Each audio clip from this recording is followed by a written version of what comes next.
Istri dibantu alat napas, fakta pilu kisah viral pria duduk sendiri di pelaminan. Ahmad Al-Amin menjalani prosesi pernikahan tanpa kehadiran istrinya Fatihah Zahra. Ia terlihat tetap tersenyum dengan mengenakan busana pernikahan dan duduk di pelaminan.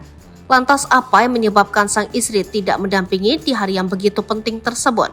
Usut punya usut, Fatihah tidak datang bukan karena tidak mau menikah dengan Ahmad, tetapi kondisilah yang memaksa perempuan tersebut tak bisa menemani sang suami.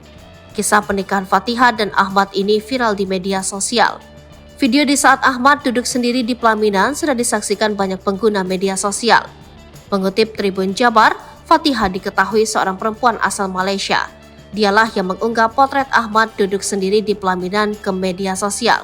Pada Senin 1 Januari 2024, Fatihah Zahra mengunggah beberapa foto kala Ahmad terpaksa menikah tanpa kehadiran dirinya sebagai istri. Di foto itu, Ahmad tampak didandani layaknya pengantin pria. Ia pun tampak gagah mengenakan baju pengantin warna merah marun. Meski tak ada mempelai wanita, Ahmad tampak tersenyum sumringah. Ia pun tampak ceria merayakan hari bahagia itu bersama keluarganya. Bahkan ia rela duduk sendirian di pelaminan. Usut punya usut, mempelai wanita memang tidak bisa hadir di momen itu. Hal itu karena mempelai wanita sedang terbaring di rumah sakit. Meski begitu, mempelai wanita melakukan panggilan video untuk mengganti ketidakhadirannya di hari bahagia. Di panggilan video itu, Fatihah terlihat sedang terbaring di rumah sakit. Ia juga memakai alat bantu pernapasan untuk membantunya bernapas. Merasa bersalah, Fatihah pun meminta maaf.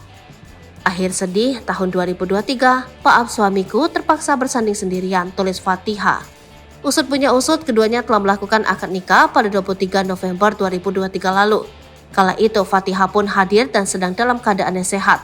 Keduanya juga diketahui sempat menggelar acara lamaran pada Juni 2023. Mereka pun mantap menikah usai 6 tahun pacaran.